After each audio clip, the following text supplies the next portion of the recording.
Mga katropa, sa darating na March 28 ay mayroon na naman tayong laban na dapat nating abangan. At baka ito ay mauwi na naman sa isang malaking upset. At ito nga ay ang laban ng former WBC welterweight champion na si Keith Thurman kontra kay Sebastian Fundora. Tara, unahin muna nating tingnan itong professional boxing statistics ni Keith one-time Thurman. Mayroon itong 31 wins. 23 of those wins coming by way of knockout, isang talo lamang, wala pang draw. Yung kanyang talo mga katropa, alam naman natin lahat ay nakuha ito galing sa ating pambansang kamao Manny Pacquiao.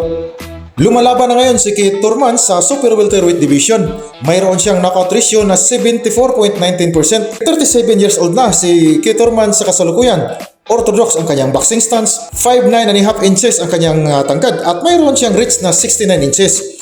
Yung kanyang huling tatlong laban ating tingnan mga katropa. Noong July 20 taong 2019 ay nakalaban niya si Manny Pacquiao at natalo nga siya dito. Natikman niya yung kanyang unang pagkatalo sa kanyang professional boxing career by a split decision loss sa round 12. At nasundan noong February 5, 2022 kontra kay Mario Barrios at dito nakabawi si Keith Thurman at nakuha niya yung panalo via 12-round unanimous decision. At noong March 12, 2025, lumalaban ulit si Keith Thurman kontra kay Brook Jarvis. At nakuha niya yung panalo via technical knockout sa round 3. At dito naman tayo mga katropa kay Sebastian Fundora. Ating tingnan yung kanyang professional boxing statistics. Si Sebastian Fundora ay mayroong professional boxing record na 23 wins. 15 of those wins coming by way of knockout, isang talo lamang at isang draw. Yung kanyang talo mga katropa ay nakuha niya kontra kay Brian Mendoza. Pareho na ngayong lumalaban sa super welterweight division. Mayroon din itong knockout ratio na 65.22%. Mataas din ito mga katropa. Edad 28 years old pa lamang si Sebastian Fundora mga katropa. So lamang ito pagdating sa youthful, no, sa mas bata, lamang si Sebastian Fundora. Southpaw ang kanyang boxing stance. Matangkad ito. Mayroon itong tangkad na 6'5.5 inches mga katropa. Yung reach ni Sebastian Fundora ay 80 inches. So na lamang dito pagdating sa comparison ng kanilang physical statistics mga katropa, no. So 11 inches yung lamang ni Sebastian Fundora pagdating sa reach. At pagdating naman sa height, malayo mga katropa, no? 6'5.5 kumpara natin sa 5'9.5. So pagdating sa comparison ng kanilang physical, nakakalamang talaga itong si Sebastian Fundora. Ngayon, tingnan natin dito sa kanilang power comparison mga katropa. Unahin muna natin i-breakdown itong kategorya na ito. Pagdating sa power comparison, base sa mga huling tatlong laban nila mga katropa, no? Yung huling laban ni Sebastian Fundora kontra sa rematch niya kay Tim Cho, no? Maganda yung pinakitang performance ni Sebastian Fundora sa laban na yon mga katropa, no? Nagpakita ng mga magagandang kombinasyon, sipag sa mga binibitawang suntok itong si Sebastian Fundora.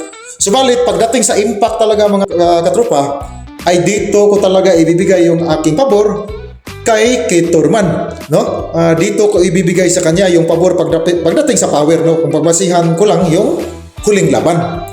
So 60% para pabor para kay Thurman. Ito sa sariling opinion ko lamang ito, ano? 40% lamang pagdating kay Sebastian Fundora. Ngayon dito naman tayo sa speed and footwork. Sa speed and footwork mga katropa, sa tingin ko, kung pagbabasihan ko yung huling laban, ay nakikita ko mas mabilis pa rin talagang gumalaw itong 37 anyos ngayon na si Keith Thurman mga katropa. Matangkad na rin kasi masyado itong si Sebastian Fundora. Isa rin sa mga hindrance sa kanyang bilis mga katropa, no? Subalit pagdating naman sa mga kombinasyon ng suntok, nagpapaulan din naman ng mga mabibilis na suntok itong si Sebastian Fundora. Pero kung overall speed yung pag-uusapan, dito ko pa rin ibibigay yung pabor sa 37 years old na si Keith Thurman mga katropa. Ang ano lang dito is yung mahihirapan si Keith Thurman dito sa mga unang round at posible, no, pag hindi mahanapan ng solusyon ay baka magtuloy-tuloy hanggang 12 rounds at malamang mananalo dito si Sebastian Fundora ng desisyon. Pero Halimbawa, pag nahanapan naman ng solusyon ni Kitorman ito, yung paano solusyonan yung haba ng galamay nitong kanyang makakalaban na si Sebastian Fundora, palagay ko mga katropa, malaking pag-asa rin na maka-upset dito si Kitorman. Para sa akin, pag-asa ni Fundora dito by decision, at si Kitorman naman sa palagay ko mga katropa, late round sa stoppage yung sa aking sariling pananaw lamang, ano? Yung nakikita ko dito. Pagdating naman sa kanilang endurance at durability, yun nga, dahil 37 years old na itong former welterweight champion na si Kitorman, ibibigay ko na 50-50 lamang ito mga katropa, dahil nakikita ko rin kasi sa laban itong si Sebastian Fundora, kahit na youthful pa siya ngayon, no? Pabor siya sa pagdating sa endurance sana dahil mas bata siya, pero nag-fade kasi yung kanyang lakas pagdating sa mga later rounds mga katropa, kaya hindi ko masyadong ibibigay sa kanya yung pabor dito. Hindi katulad kay Kitorman, nandoon pa rin yung endurance, yung kanyang stamina. Mataas pa rin yung level ng kanyang stamina, yung kanyang endurance sa pagdating sa mga later rounds. Kaya ibibigay ko na 50-50 lang ito pagdating sa endurance at durability. Ang nakikita ko dito mga katropa, malamang kasi mas malakas talaga yung mga banat ni Kitorman compare dito kay Sebastian Fundora mga katropa.